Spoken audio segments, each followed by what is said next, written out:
നമ ഓം വിഷ്ണുപാദായ കൃഷ്ണപ്രേഷ്ഠായ ഭൂതലേ ശ്രീമതേ ഭക്തിവേദാന്ത സ്വാമിൻ ഇതി നാമിനി. നമസ്തേ സാരസ്വതേ ദേവി ഗൗരവാണി പ്രചാരിണി നിർവിശേഷ ശൂന്യവാദി പാശ്ചാത്യദേശതാരിണി. ജയ ശ്രീകൃഷ്ണ ചൈതന്യ പ്രഭു നിത്യാനന്ദ ശ്രീ അദ്വൈത ഗദാധര ശ്രീവാസാദി ഗൗരഭക്തവൃന്ദ. ഹരേ കൃഷ്ണ കൃഷ്ണ കൃഷ്ണ ഹരേ ഹരേ, ഹരേ രാമ രാമ രാമ ഹരേ ഹരേ. ഹരേ കൃഷ്ണ കൃഷ്ണ കൃഷ്ണ ഹരേ ഹരേ, ഹരേ രാമ രാമ രാമ ഹരേ ഹരേ. ഹരേ കൃഷ്ണ കൃഷ്ണ കൃഷ്ണ ഹരേ ഹരേ, ഹരേ രാമ രാമ ഹരേ ഹരേ. പരമദിവ്യോത്തമ പുരുഷനായ ശ്രീകൃഷ്ണ ഭഗവാന്റെ കഥകളാണ് ശ്രീകൃഷ്ണ എന്ന പുസ്തകത്തിലൂടെ പറയുന്നത്. ഓം നമോ ഭഗവതേ വാസുദേവായ. ഓം നമോ ഭഗവതേ വാസുദേവായ. ഓം നമോ ഭഗവതേ വാസുദേവായ. നാരായണം നമസ്കൃത്യ നരം ചൈവ നരോത്തമം ദേവീം സരസ്വതീം വ്യാസം തതോ ജയമുദീരയേത്. നഷ്ടപ്രായേഷു ഭദ്രേഷു നിത്യം ഭാഗവത സേവയാ ഭഗവത്യുത്തമശ്ലോകേ ഭക്തിർഭവതി നഷ്ടികീ. അധ്യായം 75. സാൽവനും യാദവരും തമ്മിലുള്ള യുദ്ധം. ഒട്ടും വൈകാതെ സൗഭരാജാവായ സാൽവന്റെ ആകാശവിമാനത്തിനു നേരെ പ്രദ്യുമ്നൻ പ്രത്യാക്രമണം നടത്തി. ആകാശവിമാനത്തിൻ്റെ ദിവ്യശക്തി കൊണ്ട് രാത്രിയിലെ പോലെ കനത്ത കൂരിരുട്ടു സൃഷ്ടിക്കാൻ സാൽവന് കഴിഞ്ഞു.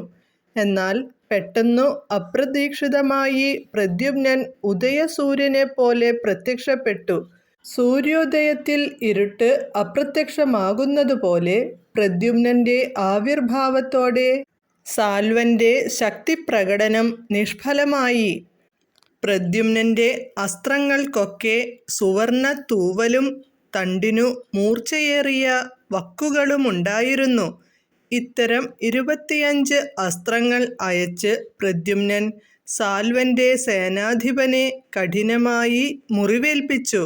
തുടർന്ന് 100 അമ്പുകൾ സാൽവന്റെ നേർക്കു പ്രയോഗിച്ചു.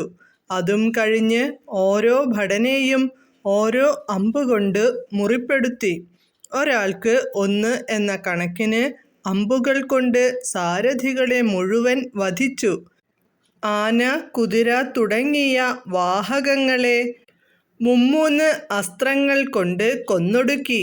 പ്രദ്യുമ്നന്റെ അത്ഭുതകരമായ ഈ അഭ്യാസം കണ്ട് ഇരുഭാഗത്തുമുള്ള യുദ്ധവീരന്മാർ ആ ധീരകൃത്യത്തെ പ്രശംസിക്കാൻ തുടങ്ങി.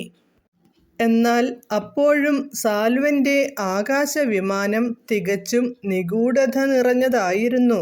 ചിലപ്പോൾ അനേകം വിമാനങ്ങൾ ആകാശത്തിൽ നിരക്കുന്നതുപോലെ തോന്നിക്കുന്ന അത്യസാധാരണമായ ഒന്നായിരുന്നു അത്. ചിലപ്പോൾ ഒന്നുപോലും ഇല്ലാത്തതുപോലെ തോന്നിച്ചിരുന്നു. ചിലപ്പോഴതു ദൃശ്യമാകും, മറ്റു ചിലപ്പോൾ അദൃശ്യമാകും. യദുവംശത്തിലെ യുദ്ധവീരന്മാർ വിചിത്രമായ ഈ വിമാനത്തെക്കുറിച്ചു ഒന്നും അറിയാനാവാത്തതിൽ അന്ധാളിച്ചു പോയി. ചിലപ്പോൾ ആ വിമാനത്തെ അവർക്ക് ഭൂമിയിൽ കാണാം, ചിലപ്പോഴത് ആകാശത്തിൽ പറക്കുകയായിരിക്കും, ചിലപ്പോഴതു കുന്നിൻ മുകളിൽ വിശ്രമിക്കുകയാവും, ചിലപ്പോൾ വെള്ളത്തിനു മുകളിൽ പൊങ്ങിക്കിടക്കുന്നുണ്ടാകും. അത്ഭുതകരമായ ഈ വിമാനം അഗ്നിശലഭത്തെ പോലെ ആകാശദേശത്തു കാറ്റിൽ പറന്നിരുന്നു. ഒരു നിമിഷം പോലും അതു നിശ്ചലമായിരുന്നില്ല. എന്നാൽ ആകാശവിമാനത്തിൻ്റെ ഈ നിഗൂഢമായ പ്രവർത്തനങ്ങൾ ഉണ്ടായിരുന്നിട്ടും വിമാനവും ഭടന്മാരുമായി സാൽവനെ കാണുന്നിടത്തൊക്കെ യാദവ സൈന്യത്തിലെ പടയാളികളും സേനാധിപന്മാരും അയാളുടെ നേരെ പാഞ്ഞു ചെന്നിരുന്നു. യാദവ സൈന്യങ്ങൾ പ്രയോഗിച്ചിരുന്ന അമ്പുകൾ സൂര്യനെപ്പോലെ തേജസ്സുള്ളതും സർപ്പജിഹ്വ പോലെ ആപത്കരവുമായിരുന്നു. സാൽവനു വേണ്ടി പൊരുതിയിരുന്ന ഭടന്മാർ ഒന്നടങ്കം യാദവ സൈന്യത്തിലെ യോദ്ധാക്കളുടെ നിരന്തരമായ ശരവർഷം മൂലം ഏറെ താമസിയാതെ തന്നെ കൊടിയ വേദനയിലാണ്ടു. സാൽവൻ പോലും അസ്ത്രങ്ങളുടെ ആക്രമണം മൂലം ബോധരഹിതനായി പോയി. സാൽവനു വേണ്ടി പൊരുതുന്ന ഭടന്മാരും അത്യന്തം ബലിഷ്ഠരായിരുന്നു. അവരുടെ അസ്ത്രപ്രയോഗം യാദവ സൈന്യത്തെയും ഏറെ പീഡിപ്പിച്ചു. പക്ഷേ യദുക്കൾ അവരുടെ തന്ത്രപരമായ സ്ഥാനങ്ങളിൽ നിന്നും ഒരിക്കലും അനങ്ങിയില്ല. അവർ അത്രയ്ക്ക് ശക്തരും ദൃഢനിശ്ചയമുള്ളവരുമായിരുന്നു. ഒന്നുകിൽ വിജയം അല്ലെങ്കിൽ മരണം, ഇതായിരുന്നു അവരുടെ ദൃഢനിശ്ചയം. യുദ്ധത്തിൽ മരിച്ചാൽ വീരസ്വർഗം, ജയിച്ചാൽ ലൗകിക സുഖം. ഇക്കാര്യത്തിൽ അവർക്ക് ഉറച്ച വിശ്വാസമുണ്ടായിരുന്നു.